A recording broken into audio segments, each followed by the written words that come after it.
Good morning. Online classes में हम पढ़ रहे थे दैनिक जीवन में रसायन, और हम पढ़ रहे थे इसमें दैनिक जीवन में उपयोगी यौगिक। हमने पढ़ चुके हैं 4-5 यौगिक, 5-6 यौगिकों के बारे में पढ़े। आज जिस यौगिक के बारे में पढ़ेंगे वो कौन सा यौगिक है?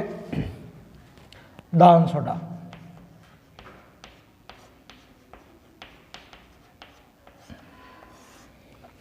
और इसको सामान्य रूप से हम बोलते हैं कपड़े धोने का सोडा। कपड़े धोने का सोडा। और इसका सूत्र होता है Na2CO3। ये सोडियम कार्बोनेट और 10 जल के अणु होते हैं 10H2। ये इसका सूत्र पूछे तो ये इसका आपको सूत्र लिखा है। और इसका नाम क्या होता है? रासायनिक नाम है सोडियम कार्बोनेट। सोडियम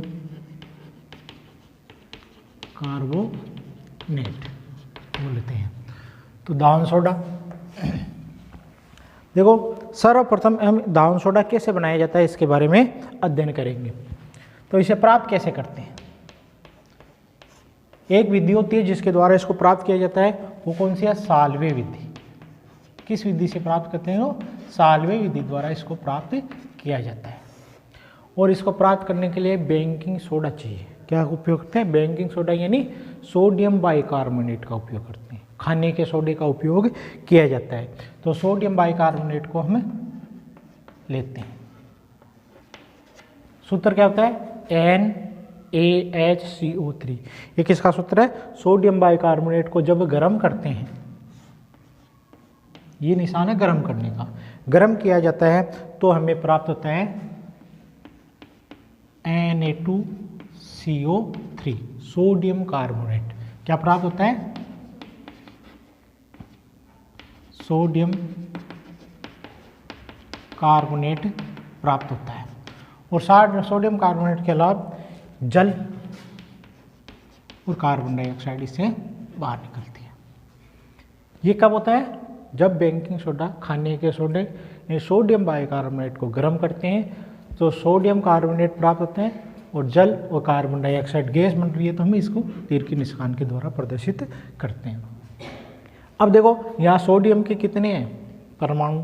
1 है। और यहाँ 2 परमाणु संतुलित नहीं है, तो हम इसको 2 से गुणा कर देते हैं।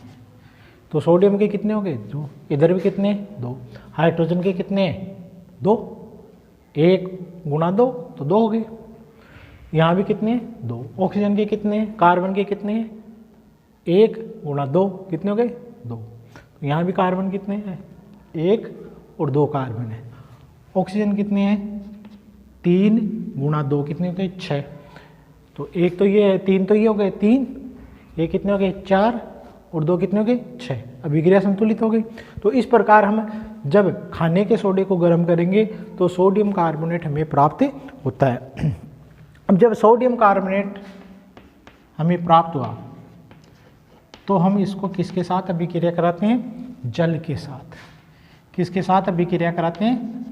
जल के साथ अभिक्रिया कराते हैं तो हमें दान सोडा प्राप्त होता है Na2CO3 10H2। ये हमें प्राप्त होता है। और इस क्रिया को कहते हैं क्रिस्टलीकरण। क्या बोलते हैं इसको? क्रिस्टलीकरण। क्रिस्टल प्राप्त हो जाते हैं। दान सोडे के हमें क्रिस्टल प्राप्त होते हैं, क्रिस्टलीकरण। जैसे होता है फिटकरी, देखिए ना, फिटकरी का क्रिस्टल होते हैं, डले होते हैं, तो इस प्रकार डले के रूप में हमें प्राप्त हो जाता है। और फिटकरी में भी 24 जल के अणु होते हैं। जब आप उसको गर्म करते हो तो जल के अणु बाहर निकल जाते हैं और फिटकरी फूल जाती है। तो इस प्रकार इसका हम इस विधि, ये विधि कौन सी कहलाती है? साल्वे विधि। अब देखो इसके गुण कौन कौन से हैं, क्या क्या गुण होते हैं दान सोडे में? गुण कौन कौन से होते हैं? तो दान सोडा है कैसे रंग का होता है? सफ़ेद। खाने का सोडा भी कैसा होता है? सफ़ेद। और क्या है? क्रिस्टलीय, ठोस। क्या है? तो पहला गुण क्या था? कैसे रंग का होता है? सफ़ेद या सफ़ेद कलर का होता है। और क्या होता है? क्रिस्टल होते हैं, क्रिस्टलीय होता है। और कैसा होता है? ठोस पदार्थ है। कैसा पदार्थ है? ठोस पदार्थ। तो ये इसके गुण होते हैं। और जल में जब इसको घोला जाता है तो क्षारीय होता है। जल को क्या कर देता है ये? क्षारीय। जल में विलय होकर क्षारीय होता है। कैसा होता है? जल में विलय होकर कैसा हो जाता है? ये क्षारीय हो जाता है। जल को क्या कर दिया? क्षारीय कर देता है। अब देखो तीसरे है दाहन सोडे का सूत्र Na2CO3 और 10H2 10 जल के अणु है।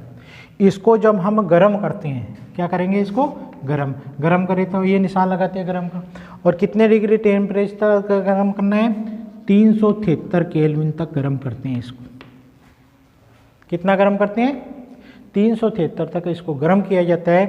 तो गर्म होने पर यह जल के अणु बाहर निकाल देता है और क्या बनाता है? Na2CO3 और 10 के जल के अणु इससे बाहर निकल जाते हैं। और ये जो हमें प्राप्त होता है इसे बोलते हैं सोडा एस। क्या बोलते हैं? Soda S. तो इस प्रकार हम सोडा एस, 3 उपयोग हो गए। इसके गुण क्या है?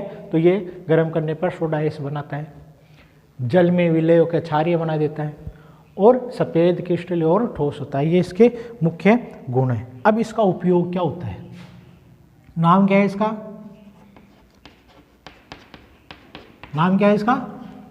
धावन सोडा। दूसरा नाम कपड़े धोने का सोडा। तो प्रथम उपयोग तो क्या हो गया इसका? क्या हो गया? धुलाई व सफाई में। क्या हो गया? धुलाई व सफाई में इसका उपयोग होता है। पहला काम तो आ गया, नाम से ही मालूम चल गया कि इसका क्या उपयोग होता है। दूसरा इसका उपयोग होता है कास्टिक सोडा बनाने में। कास्टिक सोडा इससे बनाया जाता है। बेकिंग सोडा बनाया जाता है, नहीं इसका उपयोग किया जाता है। या कांच साबुन बनाने में, सफाई करोगे तो साबुन, बोरेक्स बनाने में इसका उपयोग होता है। ये चीज़ें इससे बनाई जा सकती है। जो चीज़ बनती है उसका उपयोग। तो और अपमार्जक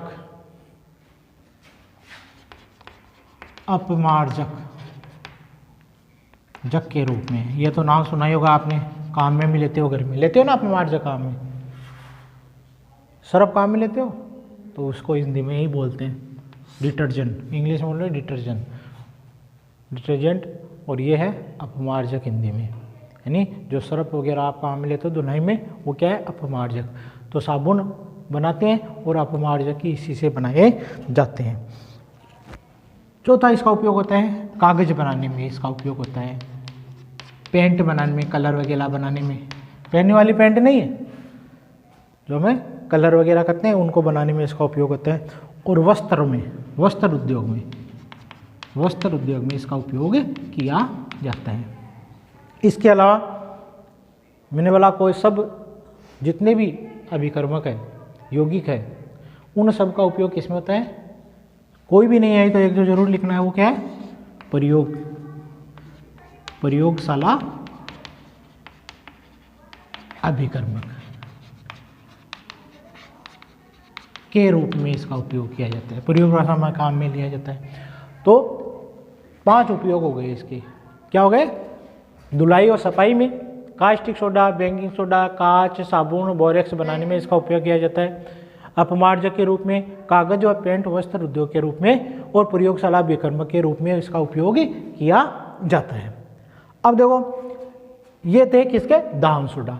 सॉल्यूबल विधि द्वारा प्राप्त करते हैं, ये इसके गुण थे और ये इसका उपयोग। अब आता है प्लास्टर ऑफ पेरिस।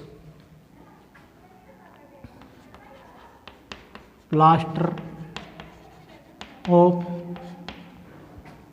पेरिस, ये प्लास्टर ऑफ पेरिस में बनाया गया था। इसको कहाँ बनाया? इसको पेरिस में बनाया गया, इसीलिए इसका नाम क्या दे दिया? Plaster of Paris.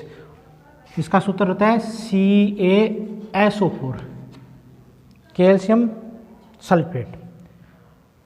और हाफ यानी आधा H2O, आधा जल का अणु होता है, और इसीलिए इसको बोलते हैं कैल्शियम सल्फेट का अर्ध हाइड्रेट। क्या बोलते हैं इसका रासायनिक नाम? क्या है इसका? कैल्शियम सल्फेट, सल्फेट का अर्ध हाइड्रेट। क्या बोलते हैं इसको? कैल्शियम सल्फेट का अर्ध हाइड्रेट। क्यों? क्योंकि आधा इसमें जल का अणु होता है, पूरा नहीं होता, आधा होता है। एक कैल्शियम सल्फेट के साथ आधा जल का अणु होते हैं, इसीलिए इसको कैल्शियम अर्ध हाइड्रेट, और हिंदी में इसको बोलते हैं POP। मकानों में करते हैं ना, जैसे छत है इसके चारों POP करते हैं, तो POP की जाती है। जिन बोलो कड्डी बोलो थे, कड्डी लगाओ ना मकाना में, वो कड्डी इसकी बनी होती है प्लास्टर करने में। अब इसको प्राप्त कैसे करते हैं? प्राप्त इसको जिप्सम के सहायता से किया जाता है। किससे? जिप्सम से किया जाता है, जिप्सम से इसको प्राप्त किया जाता है। जिप्सम का सूत्र होता है CaSO4 और 2 जल के अणु को जब गर्म करते हैं 393 केल्विन पर गर्म किया जाता है। 393 केल्विन पर जब गर्म किया जाता है, कैल्शियम सल्फेट की प्लस 2H2O यानी जिप्सम को गर्म करते हैं, तो गर्म करके जिप्सम क्या देता है? CaSO4 हाफ H2O और 3 जल के अणु देता है। तो इसको संतुलित करेंगे हम, इसको 2 की गुणा कर दें, तो कैल्शियम सल्फेट कितने हो गए? कैल्शियम सल्फेट का 2 अणु है, यहाँ भी 2 कर दो, तो यहाँ इसको 2 को 1 से आधा ये है, 2 हो गए, 2 से गुणा करोगे तो 1 हो गया पूरा, तो 1 जल का अणु ये है, 1 3 ये है, कितने 4 हो गए, और यहाँ भी 2 गुणा 2 कितने हो गए? 4 जल के अणु हो गए। तो इस प्रकार अभिक्रिया को हम संतुलित करेंगे, और इस प्रकार ये इसको बोलते हैं POP। क्या बोलते हैं? POP, प्लास्टर ऑफ पेरिस, और इसे मृत तापित प्लास्टर भी बोलते हैं। क्या बोलते हैं इसको? मृत तापित प्लास्टर। हड्डी वगैरह टूट जाती है तो लगाते हैं हम, तो इसको मृत तापित प्लास्टर भी कहते हैं। तो ये किससे प्राप्त होता है? जिप्सम से इसको प्राप्त किया जाता है। अब इसके गुण क्या है? क्या इसमें गुण होता है? इसका रंग तो आपको मालूम है कैसा होता है? सफेद मटमैला कलर का सा होता है, पीले रंग का सा, और कैसा होता है? ठोस, और कैसा होता है? चिकना होता है। मुल्तानी मिट्टी होती है ना, उस तरह चिकना होता है ये। और जल में क्या होता है? जल में मिलाने पर, जल में मिलाने पर 15 से 20 मिनट के अंदर, मिनट के अंदर जम करके क्या हो जाता है? ये क्या हो जाता है? ठोस हो जाता है। प्लास्टर करते हैं हड्डी, प्लास्टर पट्टी बांध करके फिर इसका लेप कर देते हैं, तो थोड़ी देर बाद में एकदम टाइट हो जाता है, हाथ नहीं हिलता, तो और हड्डी जुड़ जाती है। तो इसी प्रकार इसको क्या करते हैं? जल में मिलाने पर 10-15 मिनट के अंदर ये क्या होता है? जम करके ठोस हो जाता है, हिलता नहीं है फिर। तो इसको प्लास्टर बनाने में इसका उपयोग किया जाता है। जल से क्रिया कैसे करता है ये? जैसे कैसे ठोस होता है ये? तो हम बात करते हैं क्या होता है सूत्र। ये सूत्र होता है CaSO4 हाफ H2 अर्ध हाइड्रेट, 2 जल के अणु है। तो इनको किससे अभिक्रिया करते हैं? किससे अभिक्रिया करेगा? जल से अभिक्रिया करेगा। जल के साथ ही तो मिला है, जल से अभिक्रिया करेगा और क्या बनाएगा? जिप्सम H2SO4 CaSO4 और 2 जल के अणु बना देता है। वापिस किस में बदल जाता है? जिप्सम में बदल जाता है, कठोर हो जाता है वापिस। तो इस प्रकार इसका प्लास्टर में इसका उपयोग किया जाता है। ये इसके गुण हैं। अब इसका काम क्या लेते हैं? इसको उपयोग क्या है इसका? पहला उपयोग तो मैंने बता ही दिया आपको। पहला उपयोग क्या है? हड्डी टूटने में प्लास्टर का उपयोग, हड्डी टूट जाती है तो प्लास्टर बांधते हैं। टूटी हड्डियों के प्लास्टर में इसका उपयोग होता है। दूसरा उपयोग क्या होता है, मैंने बताया कि पीओपी बनाई जाती है, कमरों में वगैरह डिजाइन दी जाती है ना छत पे, तो वो भी इसी की दी जाती है। तो भवन निर्माण में इसका उपयोग होता है, भवन निर्माण में इसका उपयोग होता है। और आप देखा होगा जब दांत आपके टूट जाते हैं तो नकली दांत लगाते हैं ना नकली दांत, तो दांत में कैसा आकार है दांत का, इसके लिए वो क्या है, पीओपी का मसाला बना करके वो दांत का आकार लेता है कि किस आकार का दांत बनाना है। तो दांत की डिजाइन दंत चिकित्सा में इसका उपयोग किया जाता है, उसके अनुसार फिर वो दांत बनाते हैं अपना। तो दंत चिकित्सा में उपयोग करते हैं, दंत चिकित्सा में इसका उपयोग किया जाता है। ये सब सामान्य है। प्लास्टर का ध्यान है, भवन निर्माण का दांत वगैरह लगाते हैं तो इसमें आपके ये बनाया जाता है, सांचा बनाते हैं, उस हिसाब से भी दांत।